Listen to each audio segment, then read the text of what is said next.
우리에게 주신 말씀 은혜 나누려고 합니다. 이사야 62장 6절 7절 우리 같이 한번 읽겠습니다. 시작. 예루살렘이여, 내가 너의 성벽 위에 파수꾼을 세우고 그들로 하여금 주야로 계속 잠잠하지 않게 하였느니라. 너희 여호와로 기억하시게 하는 자들아, 너희는 쉬지 말며 또 여호와께서 예루살렘을 세워 세상에서 찬송을 받게 하시기까지 그로 쉬지 못하시게 하라. 아멘. 하나님을 위하여 도시를 점령해라. 존 도우슨이라고 하는 사람이 쓴 책입니다. 이분은 한때 예수전도단 총재로 열방의 젊은이들을 깨우는 세계적 탑 리더 가운데 한 분이었어요. 제가 지난번 이스라엘을 방문할 때 하나님께서 제 안에 그런 감동을 주셔서요, 아무것도 가지고 가지 말고 오직 책 한 권만 가지고 가라는 마음 주셔서 그때 제 손에 들려드렸던 책이 하나됨이라는 책인데, 이 책은 오늘 이 책의 저자 존 도우슨의 엄마 조이 도우슨이라는 사람이 쓴 책입니다. 참 깊고 좋은 책인데 우리가 다음에 기회가 되면 이 책을 통해서 은혜를 나누어 보면 좋겠다는 생각을 했습니다. 이스라엘 백성이 어린 양의 피를 문설주에 바르고 홍해를 건너면서 노예로 살던 그들을 하나님은 내 백성, 내 군대라고 부르셨어요. 그들의 이름이 달라지면서 정체성이 달라졌습니다. 삶의 이유가 달라졌어요. 그들은 더 이상 노예가 아니었고 하나님의 백성이었고 하나님의 군대였습니다. 내 백성, 예배자를 말해요. 내 군대, 하나님의 나라를 위해서 하나님의 싸움을 싸우라고 부름받은 자들을 말합니다. 이 두 가지 정체성이 바로 교회의 정체성이기도 합니다. 교회는 나 구원받았네, 너 구원받았네, 우리 구원받았다, 떡볶이 해먹고 쎄쎄쎄 노는 곳이 아니지요. 교회는 우는 아이 입에 젖병 물리고 옹알이하는 신생아 병동도 아닙니다. 교회는 예배 공동체고, 교회는 또 하나님의 싸움을 싸우라 부름받은 하나님의 군대인 줄로 확신합니다. 같은 싸움을 싸워도 군대와 조폭은 달라요. 싸움의 이유와 목적이 다른 거예요. 조폭은 기분 상하면 아무에게나 주먹질하고 싸우는데, 군대는 개인적인 싸움을 싸우지 않습니다. 군대는 나라를 지키라고 부름받은 거예요. 교회가 이 땅에 왜 세워졌을까? 하나님의 나라를 세우고 그 나라를 지키라고 부름받은 겁니다. 마태복음 16장에서 주님이 처음 베드로의 신앙 고백을 듣고 교회를 언급하세요. 근데 그때는 아직 교회라는 개념조차 없었습니다. 우리말 성경에는 교회라고 번역됐지만 성경 원문에는 에클레시아라는 단어를 사용했습니다. 주님은 나의 에클레시아를 세우겠다. 에클레시아는 당시 로마 최강 군대의 이름이었습니다. 주님이 처음 교회를 언급하셨던 상황을 우리는 잘 이해하고 있습니다. 가이사랴 빌립보, 당시 로마 황제 가이사의 이름과 그 지역 총독 필립의 이름을 따서 만든 특별한 도시에서 주님은 제자들에게 물었어요. 가이사랴 빌립보, 로마 황제 가이사의 이름과 총독 필립의 이름을 따서 그 도시의 이름을 이름했다라는 건 그 도시의 주인이 로마 황제 가이사라는 거였습니다.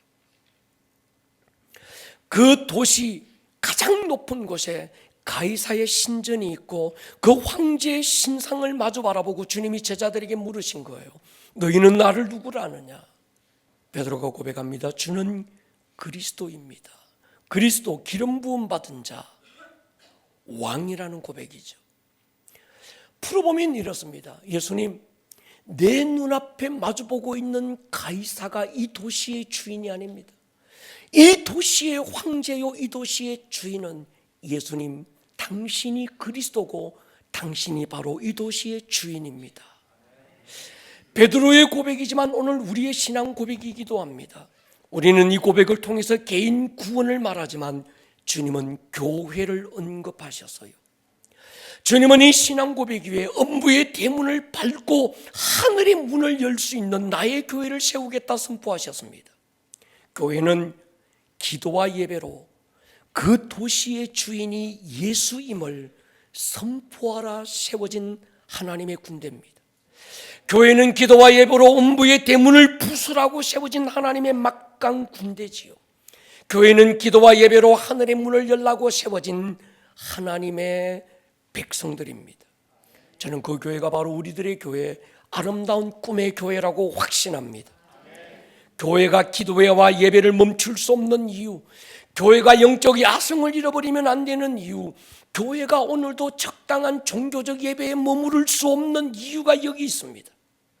음부의 대문을 밟을 수 있는 막강한 그런 예배, 굳게 닫힌 하늘의 문을 비그덕 열 수 있는 기름 부음과 임재가 있는 그런 예배, 그런 기도 말이죠. 성경에 예수님이 웃었더라 이런 표현이 있을까요, 없을까요? 없습니다. 성경에 예수님이 우셨더라는 표현이 나와요. 3번 나옵니다. 한 번은 나인성 과부의 아들이 죽었어요. 그 장례 행렬을 바라보고 주님이 우셨습니다. 2번째는 나사로의 무덤에서 우셨어요. 그리고 3번째 예루살렘 성을 바라보고 우셨습니다. 처음 2번은 개인적 사건이었지만 마지막은 한 도시에 대한 주님의 눈물이었어요. 왜 예루살렘을 바라보고 우셨을까? 그 도시를 향한 주님의 아픔과 주님의 가슴앓이가 무엇이었을까? 얼마 지나지 않아 일어날 그 도시의 멸망을 주님은 아파하신 거예요. 예루살렘은 하나님께 특별한 도시였습니다. 처음 아브라함을 본토 친척 아비집으로 불러내셨을 때 주겠다고 약속했던 도시가 이 도시입니다. 아브라함이 독자 이삭을 제단에 올려드렸던 모리아산이 이 예루살렘에 있습니다. 다윗이 나곤의 타작마당을 사서 하나님 앞에 예배드리고 민족적 지향을 끊었던 장소가 예루살렘입니다. 솔로몬이 성전을 세웠던 곳, 바로 동일한 이 예루살렘입니다. 마지막으로 예수님이 십자가 위에 달려 돌아가셨던 곳, 동일한 장소죠. 예루살렘 일의 샬롬, 평화의 왕 예수님을 위하여 준비된 도시가 이 도시였습니다. 예수님이 왕이 되는, 예수님이 주인 되는 도시가 예루살렘이었던 거예요. 최초의 도시 에덴을 여호와의 동산이라고 불렀습니다. 이는 여호와가 그 도시의 주인이라는 거예요. 그 어떤 에덴의 모든 피조물은 하나님을 경배하고 하나님이 하나님 되심을 선포하라고 지원받았습니다. 그 도시를 지키라고 다스리라고 직분을 받은 동산지기 아담이 마귀에게 속아서 마귀의 종이 되면서 그 도시는 마귀가 지배하기 시작했습니다. 하나님의 도성을 아담이 빼앗기고 말았지만 하나님은 그 도시에 대한 회복을 선포하세요.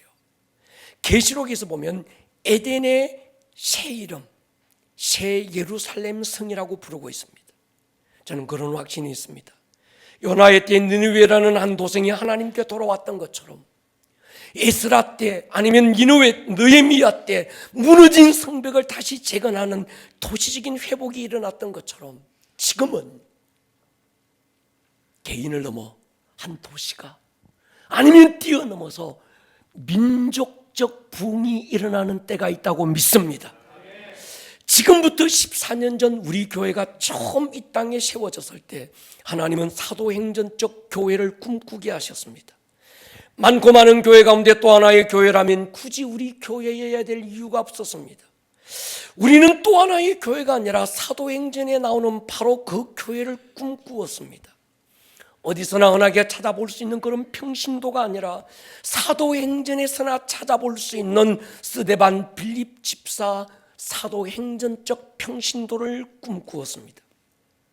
바울과 신라가 빌립보 감옥 안에서 드렸던 그때 그네들의 사도행전적 예배, 그 한 번의 예배의 옥문이 터지고 땅이 진동하고 모든 결박이 풀어질 수 있는 그런 예배를 사모했습니다. 그때는 사도행전적 교회가 은사운동, 성령운동하는 교회라고 생각하고 아름다운 동행을 통해서 교회 안에서 일어나는 모든 인카운트를 통해서 우리는 성령의 뜨거운 역사들을 경험하고 여기까지 왔습니다. 치유사역, 축사사역, 각양 은사사역을 통해서 하나님 살아계신 걸 목격하기 시작했습니다. 그러다가 누구도 예측하지 못했던 코로나가 터졌어요. 단순히 교회는, 사도행전적 교회는 은사운동, 성령운동하는 교회가 아니라는 것에 눈이 열렸습니다. 사도행전 8장에서 빌립 집사 한 사람을 통해 세워졌던 사마리아 교회는 당시 사마리아라는 한 도시의 영적 흐름을 바꾸고도 충분했습니다. 사마리아 교회가 빌립을 통해 한참 부흥하고 있을 때 하나님은 빌립을 갑자기 유대 광야로 보내요. 그리고 거기서 에티오피아 여왕 간다게의 국호를 맡은 재무장관을 만나게 합니다. 그가 수레 안에서 이사야서를 읽고 있었고 성령께서 빌립에게 수레에 가까이 다가가게 하지요. 묻습니다. 지금 당신이 읽고 있는 이사야의 그 글이 누구를 의미하는지 압니까? 이렇게 얘기해요. 같이 한번 읽을까요? 사도행전 8장 보십시오. 시작. 그 내시가 빌립에게 말하되 청컨대 내가 묻노니 선지자가 이 말한 것이 누구를 가리킴이냐, 자기를 가리킴이냐, 타인을 가리킴이냐. 빌립이 입을 열어 이 글에서 시작하여 예수를 가르쳐 복음을 전하니. 아멘. 빌립이 당신이 읽고 있는 그 이사야서 구약의 예언은 바로 예수 그리스도 이분을 말하는 것입니다. 복음을 듣고 적시로 그 재무장관이 눈앞에 펼쳐진 물을 보고 여기 물이 있으니 내가 내려가 침례를 받겠다 해서 빌립을 통해서 처음 침례가 이루어졌습니다. 그 재무장관 한 사람이 아프리카로 돌아갔고 아프리카라는 한 대륙이 하나님께 돌아오는 계기를 만들었습니다.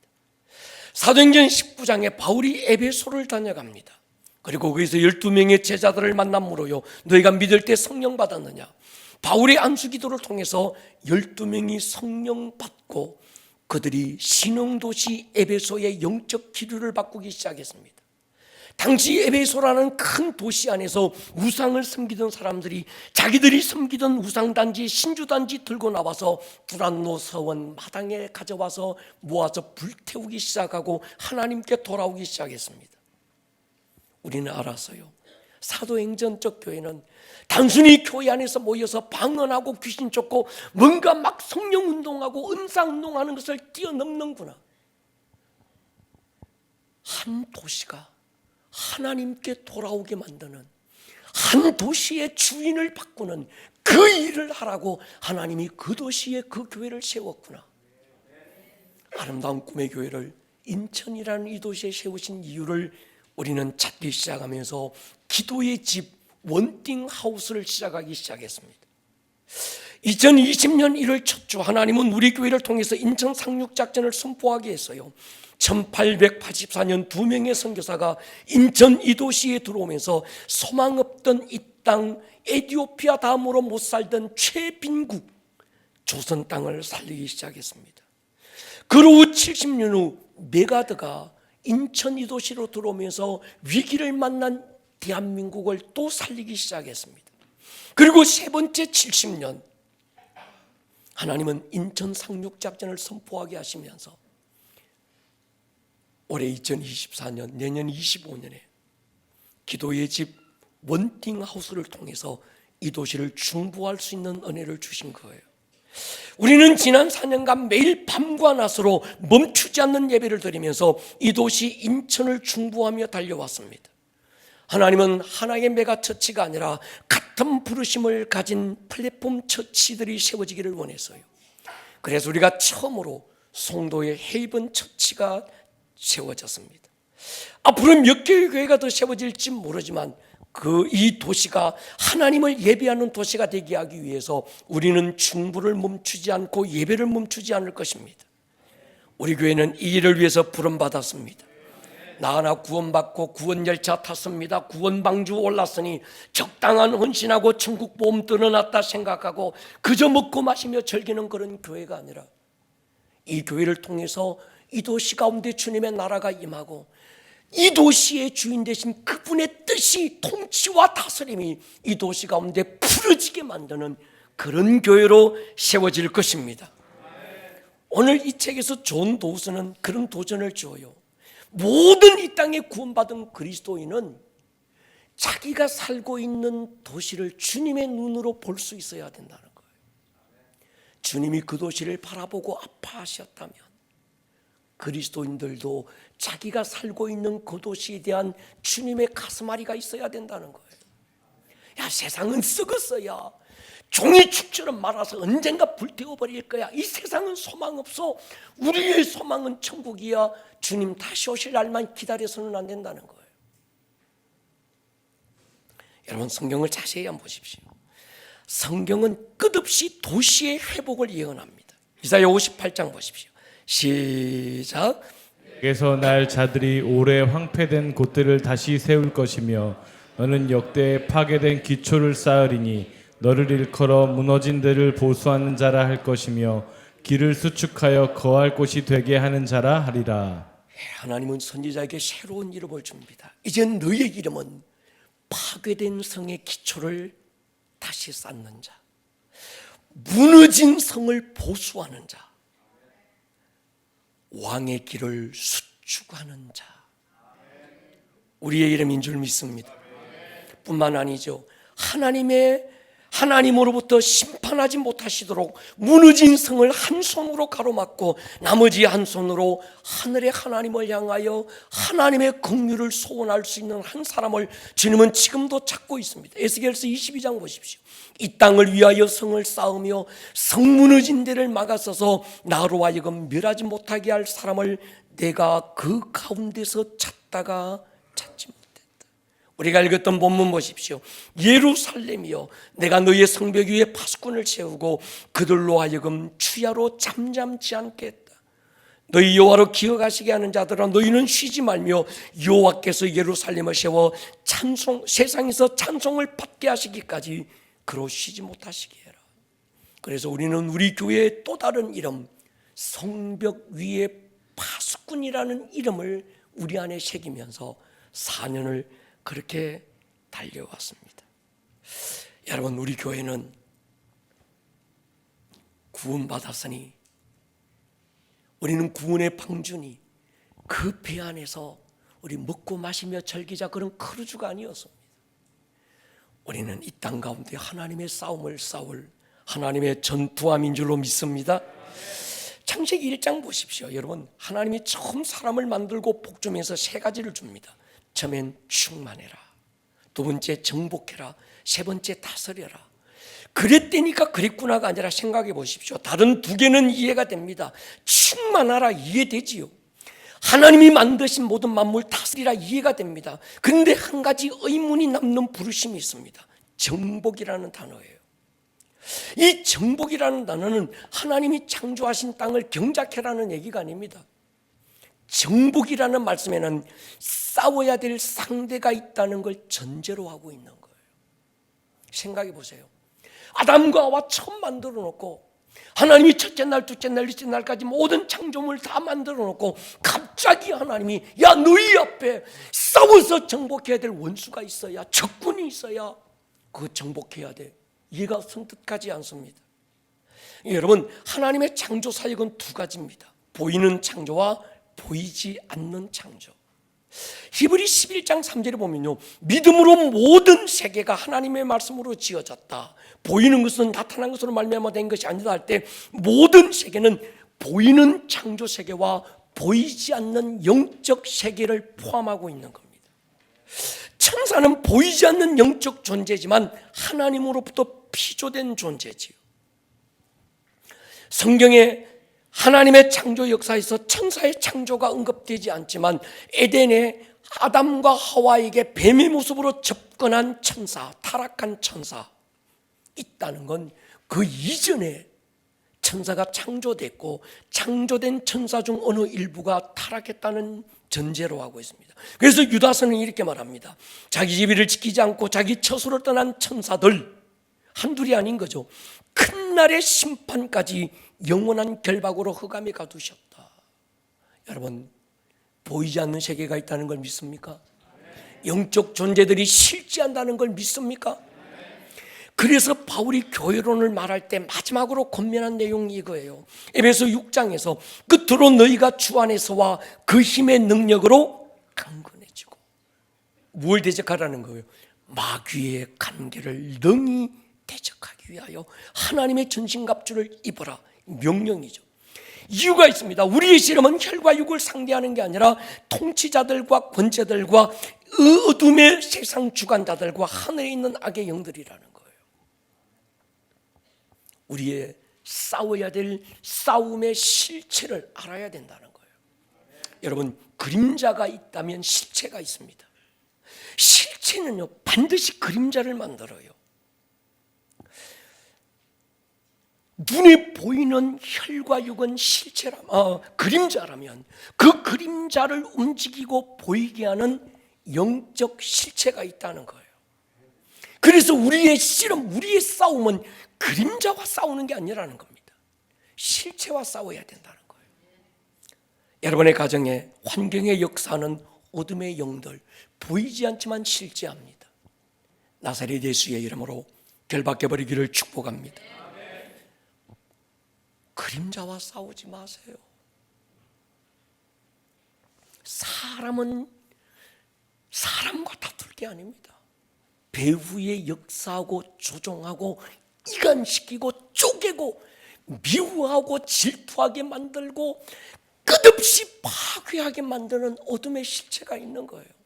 실체가 바뀌면 그림자가 바뀌는 겁니다. 아멘입니까? 존 도우스는 이 책에서 그 도시를 장악하고 있는 어둠의 권세가 있다고 밝힙니다. 그래서 이 존 도우슨이 어느 도시에 집회를 하러 가기 전에 먼저 중보와 예배팀을 일주일 10일 전에 파송해서 그 도시에서 영적 전쟁을 하게 합니다. 파송된 중보기도팀은 강력한 기도와 예배와 믿음의 선포로 그 도시의 구석구석 그 땅을 밟으면서 그 도시를 덮고 장악하고 있는 보이지 않는 실체들을 결박한다는 거예요. 여러분, 어느 집안이든 그 집안에 역사하고 있는 어둠의 실체가 없을까요? 그게 가난이든 자살이든 불이든 쪼개고 나누는 중독이든 망하게 하고 미워하게 만들고 분노케 만드는 그 무엇이든 영적 실체가 왜 없겠습니까? 이 도시에는 왜 없겠습니까? 이 나라 이 민족에게는 왜 없겠습니까? 오늘 이 나라 이 민족 돌아가는 것 보십시오. 교회는요, 보이지 않는 실체를 볼 수 있어야 합니다. 할렐루야.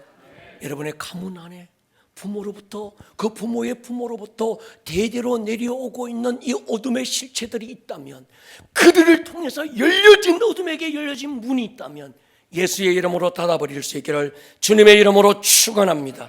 그리고 베델에 열렸던 하늘의 문이 여러분들의 가문에 다시 열리기를 축복합니다. 우리 교회 원띵하우스는 이 사역하는 곳입니다.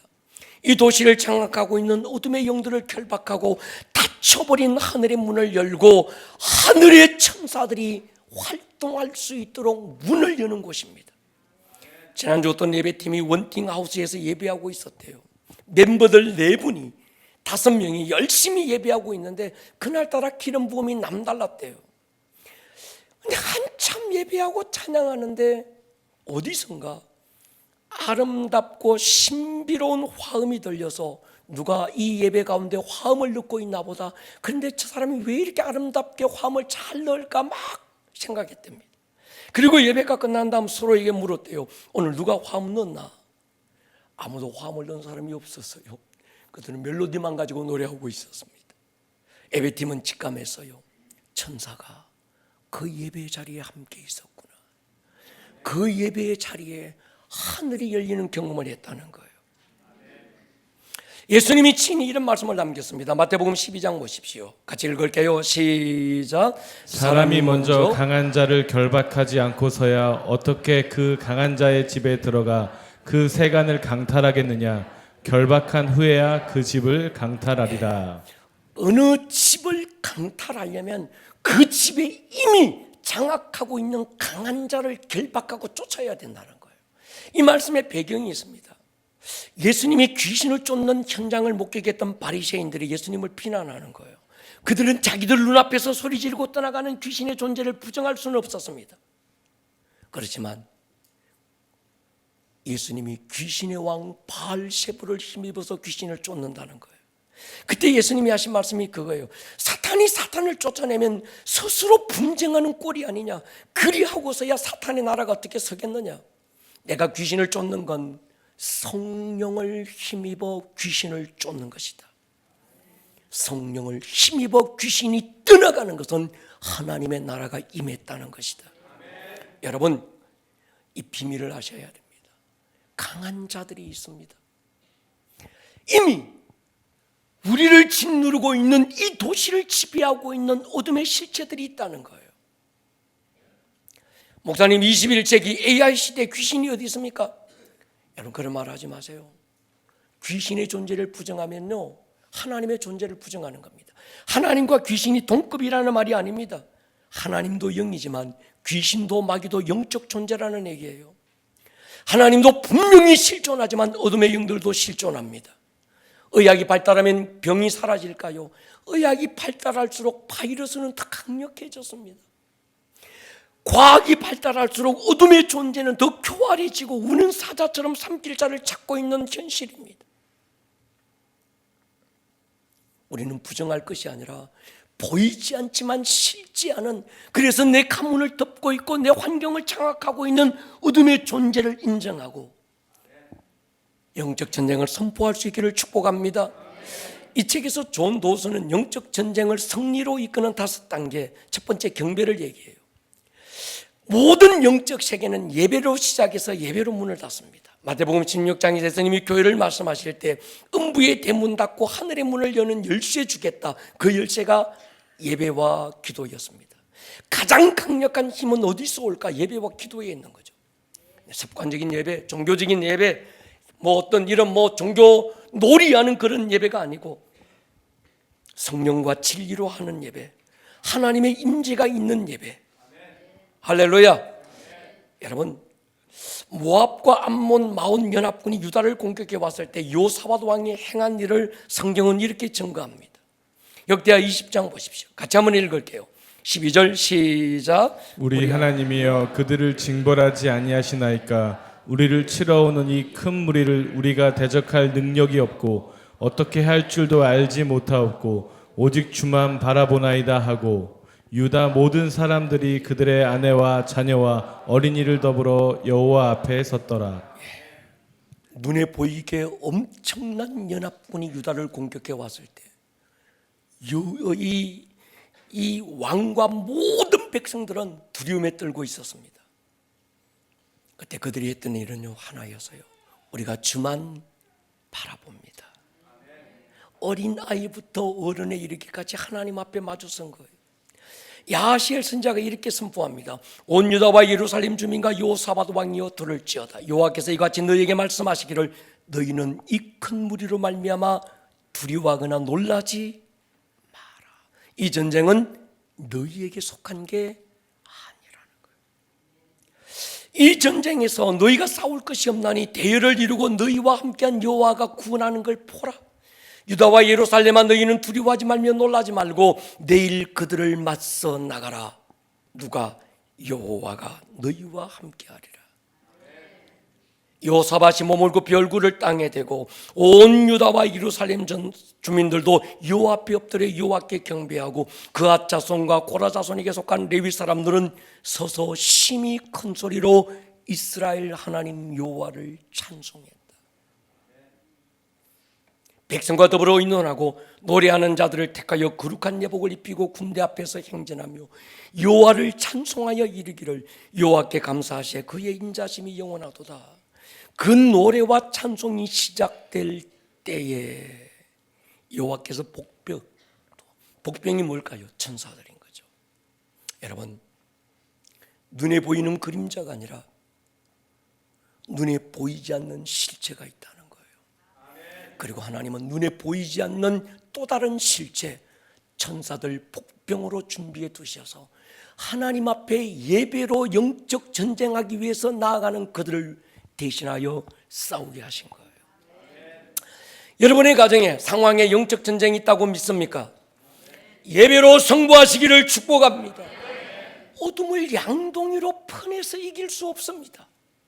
강력한 하나님의 영광으로 승부하셔야 합니다. 바로 그런 예배가 우리의 예배가 되기를 축복합니다. 역대하 5장 보십시오.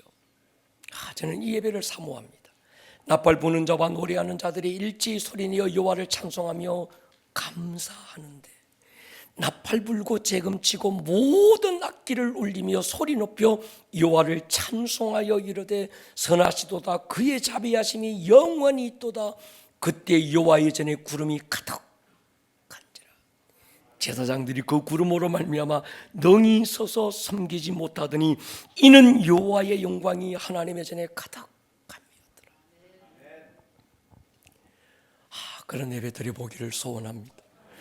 목사가 설교하다가 갑자기 막 쓰러지고 여호와의 영광 앞에 주체할 수 없어서 막 나자빠지고, 보고 싶지요? 우리 사모해 보십시다.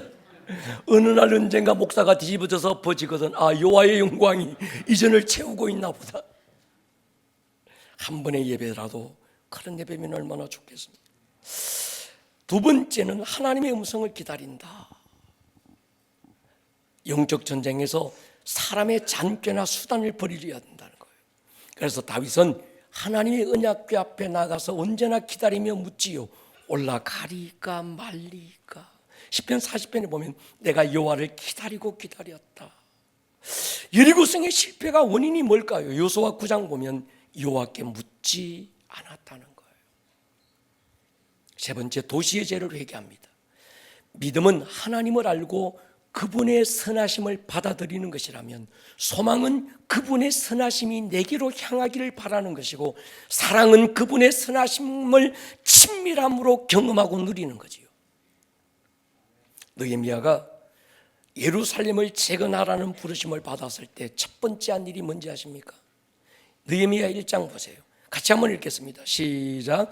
이제 종이 주의 종들인 이스라엘 자손을 위하여 주야로 기도하오니, 우리 이스라엘 자손이 주께 범죄한 자들을 자복하오니 주는 귀를 기울이시며 눈을 여시사 종의 기도를 들으시옵소서. 나와 내 아버지 집이 범죄하여 주를 향하여 크게 악을 행하여 주께서 주의 종 모세에게 명령하신 계명과 율례와 규례를 지키지 아니하였나이다. 느헤미야가 예루살렘의 멸망을 바라보았을 때 하나님께서 그에게 마음에 뜨거운 소명을 줍니다. 소명을 받고 부르심을 받은 느헤미야가 첫 번째 한 일이 뭔가요? 이스라엘 자손이 주께 범죄한 건, 나와 내 아버지의 집이 대대로 하나님께 범죄한 걸 하나님 앞에 들고 나가서 용서를 구하고 있는 거예요. 에스라 보십시오. 더 깊은 기도드립니다. 여러분, 저녁 제사 드릴 때 내가 근심 중에 일어나서 쏘고 겉옷을 찢은 채 무릎을 꿇고 나의 하나님 여호와를 향하여 손을 들고 말하기를, 나의 하나님이여 내가 부끄럽고 낯이 뜨거워 감히 나의 하나님을 향하여 얼굴을 들지 못하오니, 이는 우리 죄악이 많아 정수리에 넘치고 우리 허물이 커서 하늘에 미침이니이다. 우리 조상들의 때로부터 오늘까지 우리의 죄가 너무 심하다는 것. 여러분, 이 말을 오해하지 마셔야 합니다. 조상이 지은 죄를 내가 대신 기도한다고 조상이 지은 죄가 용서받는다는 얘기가 아닙니다. 무슨 말인가 하면, 조상이 지은 죄가 중요한 게 아니라 그 죄로 말미암아 어둠에게 열려버린 문이 있다는 거예요. 그 문을 무엇으로 닫을까? 조상들이 하나님 앞에 범죄한 흔적을 들고 하나님 앞에 무릎 꿇을 때 하나님은 그 문을 닫을 줄로 믿습니다. 여러분의 가문에, 여러분 이 도시 보십시오. 이 민족 보십시오. 하나님 앞에 우리 조상들이, 그들이 하나님 앞에 범죄하여 어둠에게 열어놓았던, 그래서 합법적 근거를 가지고 공격해온 어둠의 실체들이 얼마나 많습니까? 그걸 무엇으로 닫을까요? 이 실체를 닫아야 오늘 우리의 삶에 보이는 이 이 그림자들이 달라진다는 거예요. 할렐루야. 우리 교회 원띵하우스가 바로 그거 하는 겁니다. 하나님, 이 도시가 우리의 믿음의 선조들이 하나님 앞에 범죄하여 어둠에게 열렸던 어떤 영역들이 있다면 우리가 그걸 닫기를 선포합니다. 선으로 악을 이기라고 또 얘기해요. 여러분, 어둠의 실체를 향해서는 양보 없는 싸움을 싸워야 되지만, 그러나 그림자인 눈에 보이는 사람을 향해서는 사랑으로 이기시기를 축복합니다. 마지막에 기도의 진통을 피하지 말라고 권면합니다. 우리 교회는 땅끝을 위해 부름받았습니다. 수평적 땅끝 이스라엘, 수직적 땅끝 다음 세대, 가장 가까운 땅끝 인천 이 도시. 그래서 우리는 이 도시가 하나님의 도시가 되게 하기 위해서 교회들을 세우고 도시를 위한 중보 기도의 손을 들라고 부름을 받았습니다. 여러분, 나 한 사람은 구원받고 천당 가면 되는데요, 그리스도인의 삶은 그게 아니에요. 우리 교회가 이 땅에 있어야 되는 이유, 어느 누군가가 아름다운 꿈의 교회 담임 목사 이호봉 목사요, 당신은 아름다운 꿈의 교회가 오늘 이 도시 가운데 여기 있어야 되는 이유가 뭐냐고 물으면 저는 분명하게 할 말이 있습니다. 아름다운 꿈의 교회 장로님들, 권사님들, 안수 집사님들, 이미 세워진 여러분들에게, 아니면 오늘 이번에 세워지는 여러분들에게, 당신이 왜 장로가 되어야 됩니까? 당신이 왜 아름다운 꿈의 교회 권사가 되어야 합니까? 당신이 왜 아름다운 꿈의 교회 안수 집사가 되어야 되는 이유가 뭐냐고 물을 때 우리는 할 말이 있어야 되잖아요. 직분이 계급입니까? 직분이 무슨 뭐 이게 자랑입니까? 직분이 무슨 내 체면입니까?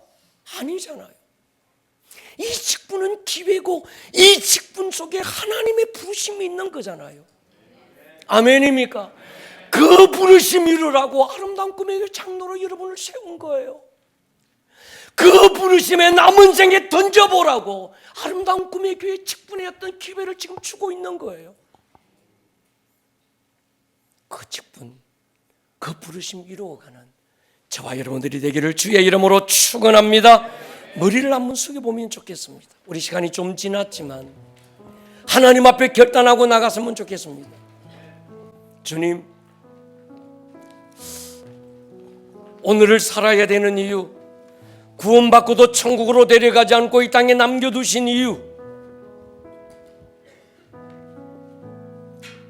오늘 살아도 살아야 되는 이유가 우리에게 있어야 합니다. 교회를 세우시고 이 땅을 고치시고 주의 나라 임하고 주의 뜻이 이루어질 수 있는 그런 교회가 되게 하여 주십시오. 우리는 주의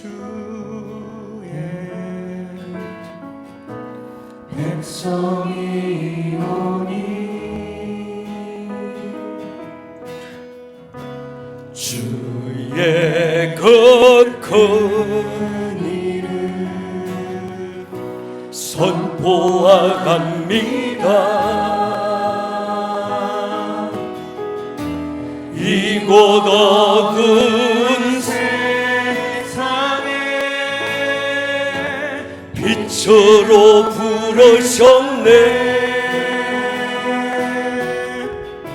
주의 얼굴 구할 때 역사가. 자리에서 우리 한번 일어설까요? 교회를 세우신 주님,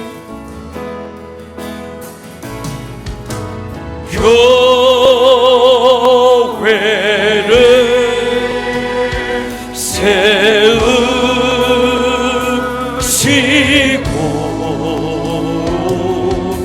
이 땅 고쳐주소서.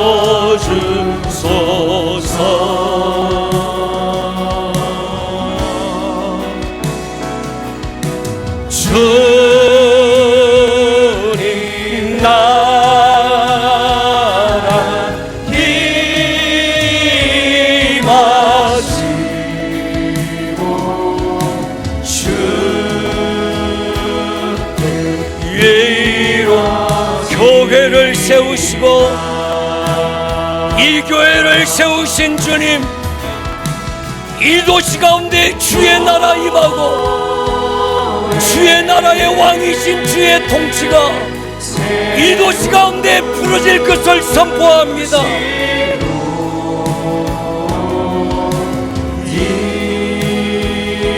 이단 고쳐 주님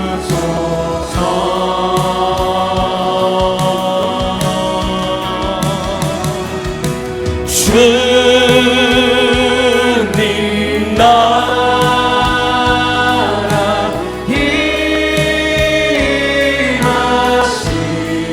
임하시고 주는